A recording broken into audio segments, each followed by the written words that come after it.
एक तब इब्राहिम ने एक और पत्नी ब्याह ली जिसका नाम कतूरा था।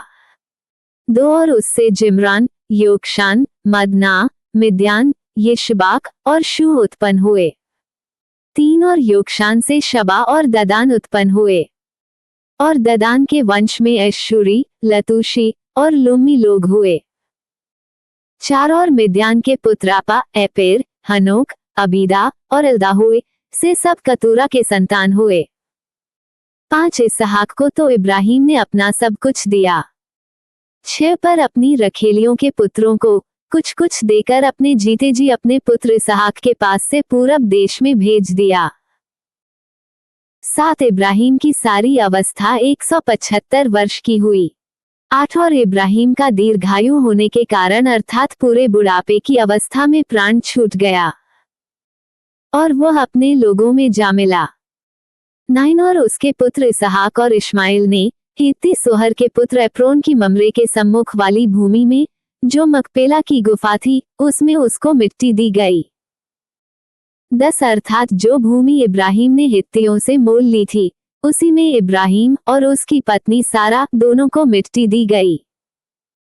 11 इब्राहिम के मरने के पश्चात परमेश्वर ने उसके पुत्र इसहाक को, जो लहरोई नाम कुएं के पास रहता था, आशीष दी। 12 इब्राहिम का पुत्र इश्माइल, जो सारा की लौड़ी हाजिरा मिस्री से उत्पन्न हुआ था, उसकी यह वंशावली है। 13 इश्माइल के पुत्रों के नाम और वंशावली यह है, अर्थात इश्माइल का जेठा पुत्र नबायोत, फिर केदार, अबेल, मिबसाम। 14 मिश्मा, दूमा, मस्सा। 15 हदर, तेमा, यतूर, नपीश और केदमा। 16 इश्माइल के पुत्र ये ही हुए, और इन्हीं के नामों के अनुसार इनके गांवों और छावनियों के नाम भी पड़े, और ये ही 12 अपने अपने कुल के प्रधान हुए। 17 इश्माइल की सारी अवस्था 137 वर्ष की हुई, तब उसके प्राण छूट गए और वह अपने लोगों में जा मिला। 18 और उसके वंश हवीला से शूर तक, जो मिस्र के सम्मुख अश्शूर के मार्ग में है, बस गए, और उनका भाग उनके सब भाई बंधुओं के सम्मुख पड़ा। 19 इब्राहिम के पुत्र इसहाक की वंशावली यह है, इब्राहिम से इसहाक उत्पन्न हुआ। 20 और इसहाक ने 40 वर्ष का होकर रिबका को, जो पद्दनराम के वासी अरामी बतूएल की बेटी और अरामी लाबान की बहन भी, ब्याह लिया। 21 इसहाक की पत्नी तो बांझ थी, सो उसने उसके निमित्त यहोवा से विनती की, और यहोवा ने उसकी विनती सुनी, सो उसकी पत्नी रिबका गर्भवती हुई। 22 और लड़के उसके गर्भ में आपस में लिपट के एक दूसरे को मारने लगे, तब उसने कहा, मेरी जो ऐसी ही दशा रहेगी तो मैं क्यों कर जीवित रहूंगी, और वह यहोवा की इच्छा पूछने को गई। 23 तब यहोवा ने उससे कहा, तेरे गर्भ में 2 जातियां हैं, और तेरी कोख से निकलते ही 2 राज्य के लोग अलग अलग होंगे, और एक राज्य के लोग दूसरे से अधिक सामर्थी होंगे, और बड़ा बेटा छोटे के अधीन होगा।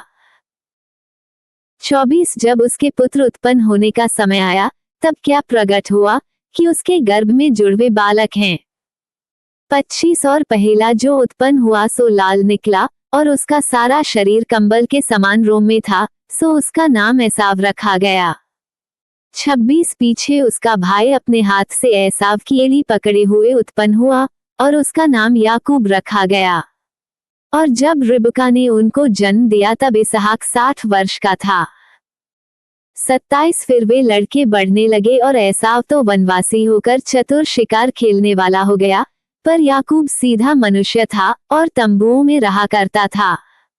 28 और इसहाक तो एसाव के ऐर का मांस खाया करता था, इसलिए वह उससे प्रीति रखता था, पर रिबका याकूब से प्रीति रखती थी।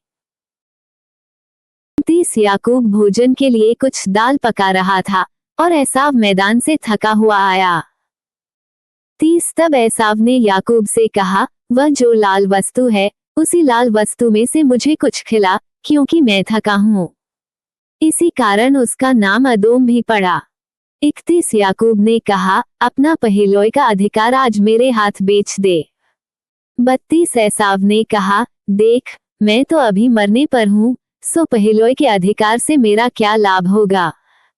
33 याकूब ने कहा, मुझसे अभी शपथ खा सो उसने उससे शपथ खाई और अपना पहलोय का अधिकार याकूब के हाथ बेच डाला।